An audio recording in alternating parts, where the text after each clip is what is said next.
In this video, we will see how do we get the CCP exam result.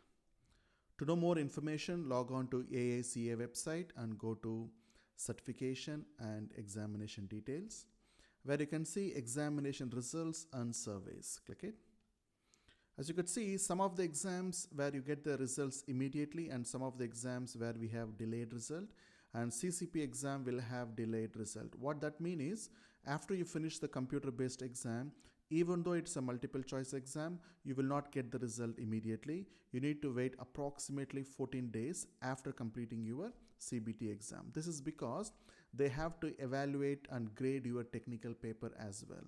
And you will be certified as a CCP only if you pass both the computer-based test as well as the technical paper.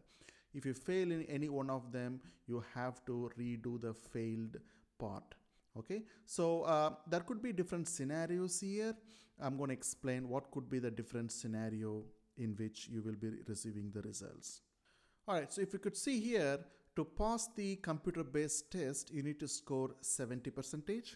Once you score 70%, you will be passing the computer-based exam.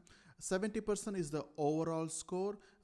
Like the one which I explained, you have 4 modules in the exam where the questions will be randomly given to you. It doesn't mean that you need to score 70% in each part of your exam. You need to score 70% overall. However, if you fail the computer-based exam, your result will come part by part, because they would like to let you know that in which part you are weak. For example, they would say you are weak in economic analysis and cost estimating and control, so that you would know next time when you resit for the exam which area you should focus on. But if you pass the exam, you will not have the detailed report. You will just get a result that you passed the exam. All right, now let's look at the different scenarios here. There could be up to 4 possible scenarios. One is the scenario where you pass the computer-based exam as well as you pass the technical paper. So the status will be you are certified as CCP. The second scenario would be you will fail the computer-based exam and you will pass the technical paper. So what happens in this case is you have to resit for the exam by paying $250. Right?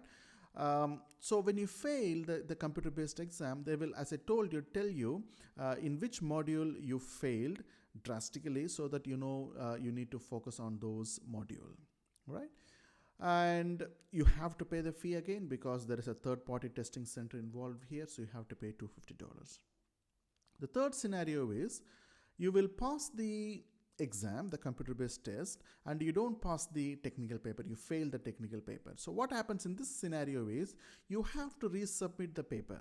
Okay, when you resubmit the paper, I think they will give you 30 days time. Within the 30 days time, you have to resubmit the paper. But the good thing about resubmitting the paper is the one who graded your paper will give you the comment of what all the improvements you can make. All right, so when you resubmit the paper, all you have to do is address those comments given by the grader. Usually when you address those comments given by the grader properly, you should able to pass. The resubmission of the paper is free of cost for only one attempt. Okay, if you fail the second time also, then you have to pay the exam fee one more time. Okay. And the fourth scenario is a real worst case scenario where you fail in both of them. So obviously you need to resit for the exam by paying $250 and you have to resubmit the technical paper. All right. So these are all the possible scenarios for CCP exam result. Okay. Hopefully all of you will fall on the scenario 1, which is you could able to pass in both the exam as well as the technical paper and become certified. Okay. In the future videos, I will talk about the technical paper and also I will talk about the recertification, because CCP, like most of the other famous certification, is valid for only 3 years. Once in every 3 years, you need to renew the certification, right? But don't worry, you don't really have to sit for the exam again after 3 years. There are different recertification routes available, right? So to get more information and to get valuable information, please log on to ccpstudy.com. Thank you.